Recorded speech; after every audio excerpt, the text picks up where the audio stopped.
Balitang walang pinapanig. Balitang walang inuurungan. Hatid sa inyo ay pawang katotohan. Ito ang ESG3 News Channel. Ipaglilingkod sa inyo ang pinakamainit at nangungunang balita sa oras na ito. Inyong balita, aming lingkod. Sa ulo ng mga nagpapagang balita. Alitan at tensyon sa bansang Palestine at Israel. Hindi pa nga ba nagkakasundo? 4 ang patay sa bombing attack sa Marawi. Kevin Kiambao, ibabalik ang apoy ng Lasal, Green Archer sa Game 2 ng UAAP Season 86 Finals. Catherine Bernardo at Daniel Padilla, hiwalay na nga ba matapos ang 11 taong pagsasama? 7.4 magnitude na lindol, yumanig sa Surigao del Sur.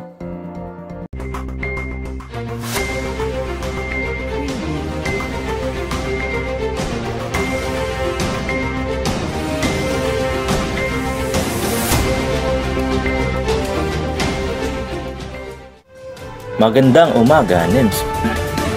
Magandang umaga, Tanda. Araw ng Miyerkules, 13 ng Disyembre, 2023. Ako po si Ana Marie Suwaso. John Marvin Salabe, mag-uulat at maghatid sa inyo ng mga napapanahong balita sa loob man at sa labas ng bansa. Palestine at Israel nanatili pa ring tensyonado sa kabila ng hindi pagkakasunduan. Para sa kumpletong detalye, narito si Shiloshin Jacinto, mag-uulat. Matapos ang mahabang panahon ng hindi pagkakasundo at patuloy na alitan, nanatiling nasa gitna ng tensyon ang ugnayan ng Palestina at Israel. Sa loob ng higit isang dekada, patuloy ang mga hidwaan, labanan at mga hindi magkasundong usapin sa dalawang bansang ito na nagdudulot ng di mabilang na pagdurusa sa mga sibilyan at tubhang nakakaapekto sa kalakalan, politika at pang-araw-araw na buhay sa rehiyon. Hindi nawawala ang pag-atake mula sa parehong panig kung saan maraming sibilyan ang nadadamay sa mga labanan at nagsasakripisyo ng kanilang buhay sa gitna ng terorismo, militarisasyon at mga paglabag sa karapatang pantao ay nagpapaalala sa sitwasyon na humahantong sa matinding pagdurusa ng mga tao sa lugar. Ang maraming pandigdigang organisasyon at mga bansa ay patuloy na sumusuporta sa paghanap ng kapayapaan at pagkakasundo sa pagitan ng dalawang kampo, ngunit ang tugon at solusyon ay patuloy na nagiging mahirap dahil sa angal at pagtutol mula sa mga lokal ng grupo at liderato. Sa kasalukuyan, ang sitwasyon ng Palestina at Israel ay patuloy na tumitindi, nagdudulot ng agam-agam sa pandiindigang komunidad sa posibleng epekto nito sa kapayapaan at seguridad sa buong rehiyon ng Middle East. Ang hinaharap ng ugnayang ito ay patuloy na puno ng kawalan ng katiyakan, ngunit patuloy pa rin ang pag-asa para sa isang mapayapang solusyon na magdudulot ng kaayusan at kasiguraduhan para sa parehong bansa at mamamayan. Para sa ESG3 News Channel, Shiloshin Jacinto, nagbabalita. 4 ang naiulat na nasawi matapos pasabugan ang mga dumalo sa misa sa loob ng gymnasium ng Mindanao State University o MSU sa Marawi City nitong Linggo, 4 ng Disyembre. Para sa kumpletong detalye, yan ang tinutukan ni John Bert Intas. Dead on the spot ang 4 na estudyante dahil na rin sa matinding pinsala sa katawan, ayon sa pulisya. Sa bayag ni Llano del Sur Police Director si Joel Robert Daculan, ang insidente ay naganap sa gymnasium kung saan dinadaos ang misa na kung alas 7 na umaga. Many were down on the floor after the blast, paliwanag ni Daculan sa panayam sa radio sa Marawi City. Maabot sa 40 ang nasugatan sa insidente, ayon naman kay Philippine Army 103rd Infantry Brigade spokesperson LTC World Palawan Miondas, at sinabing isinugod ang mga ito sa Amay Pakpak Medical Center. John Bert Intas, nag-uulat. Balik sa'yo, Marie. Salamat dyan. Para sa Sports Balita, Kevin Cambiao ibabalik ang apoy ng Lasal sa Game 2 ng UAAP. Narito si Cindy Lumanaw upang mag-ulat.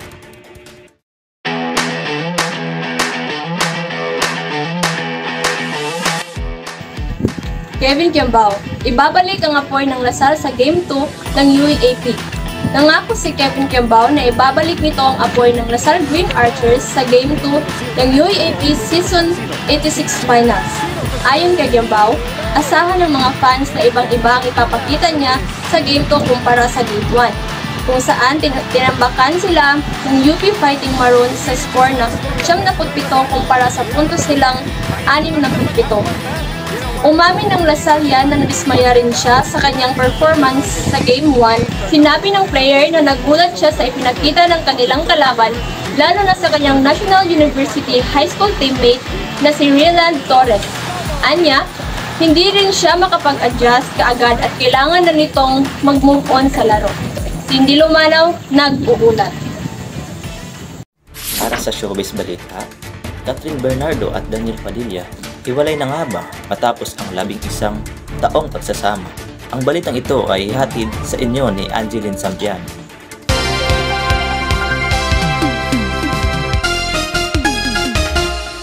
Matapos ang mahabang panahon ng pagkakasama, tila may ulat na bumabalot sa samahan ng isa sa pinakasikat na tambalang Katniel sa industriya ng showbiz. Sa isang nakakagulat na pahayag, inihayag ng dalawa na sina Catherine Bernardo at Daniel Padilla ang kanilang desisyon na maghiwalay. Ang kanilang hiwalayan ay nagdulot ng malaking reaksyon sa kanilang tagahanga at industriya ng showbiz. Marami ang nagpahayag ng kanilang suporta at pagmamahal sa dalawa. Samantala, may ilang namang nagpakita ng pangamba sa kung paano ito makakapekto sa kanilang karera at sa mga proyektong pinagsamahan. Sa kasalukuyan, parehong busy ang dalawa sa kanilang proyekto. May mga lumabas na nag-usap-usapan na magkaiba na rin sila ng mga bagong proyekto at oportunidad. Bagamat wala pang opisyal na pahayag mula sa kanilang kampo, nanatiling positibo ang kanilang pananaw sa hinaharap. Angeline Sampiano, SJ3 News Channel, nagbabalita. 7.4 magnitude na lindol yumanig sa Surigao del Sur na nasundan ng mga aftershock sa ibang bahagi ng bansa. Ang balitang ito ay ihahatid sa inyo ni Christian G. Bacong. Naganap ang lindol sa baybay na hinatuan Surigao del Sur noong nitong Sabado alas 10:37 ng gabi. Sa ngayon, patuloy pa rin ang pag-imbestiga ng Disaster Risk Reduction Management Office sa naging insidente. Samantala, nakapagtala ang lugar ng mahigit 1,000 aftershock kung saan sa 12 sa mga ito ay may lakas na 4.2 hanggang 6.2 magnitude. Ramdam din ang pagyanig sa iba't ibang lugar sa Mindanao, pati na rin sa iba't ibang bahagi ng Visayas, Catanduanes, Sorsogon, sa Luzon. Pinakamataas na naitala ang Intensity 7 sa Tandag, Surigao del Sur, Intensity 6 sa Bislig, Surigao del Sur, at Intensity 5 sa Cagayan de Oro City, Nabunturan, Davao de Oro, at Davao City. Kamakailan lamang, inalis na ng Philippine Institute of Volcanology and Seismology o PHIVOLCS ang inilabas nitong tsunami warning na nagbibigay ng ginhawa sa residente sa baybayin. Patuloy nating susundan ang mga updates hinggil sa sitwasyon dito sa Surigao del Sur. Christian G. Bacongco, nag-uulat. Maraming salamat, Christian. Ngayon naman ay ating alamin ang kasulukuyang panahon. Kung uulan ba o mainit ang ating panahon, narito si Raymond Galarbe.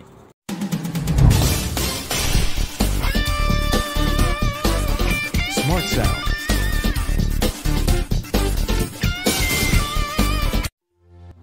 Maraming salamat, Marvin. Kasalukuyan tayo ay nagkakaranas ng tag-ulan sa ating bansa. Ayon sa Pag-asa, iniulat ng State Bureau na 2 weather system ang magdadala ng ulan sa ilang bahagi ng bansa. Sa ulat ng Pag-asa, maapektuhan ng Northeast Monsoon ang Northern at Central Luzon. Magdadala si Amihan ng maulat na kalangitan na may ulan sa Aurora, Isabela, Apayao, Batanes, at Cagayan kasama ang Babuyan Islands. Maapektuhan din ang Metro Manila at iba pang bahagi ng bansa dahil sa easterlies at localized thunderstorm. Inaasahan na sa susunod pang mga araw ay uulan pa rin at posibleng may pagbaha at pagguho ng lupa. Kaya huwag kalimutang magdala ng payong, magsuot ng botas, raincoat upang makaiwas sa sakit tulad ng sipon, ubo at iba pa. Umiwas rin sa mga kabundukan na posibleng magkaroon ng landslide. Laging tandaan, maging handa sa anumang sakuna. Buhay pahalagahan. Muli, ako po si John Raymond Galarte, nag-uusap.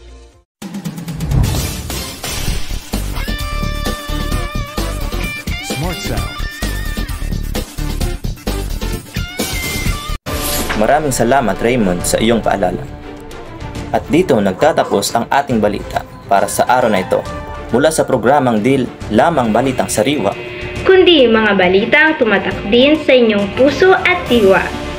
Ito ang inyong tagapagbantay, Ana Marie Suaso. at lagi niyong kaagapay, John Marvin Salabe. Balitang walang pinapanigan. Balitang walang inuurungan. Hatid sa inyo ay pawang katotohanan. Ito ang ESG3 News Channel.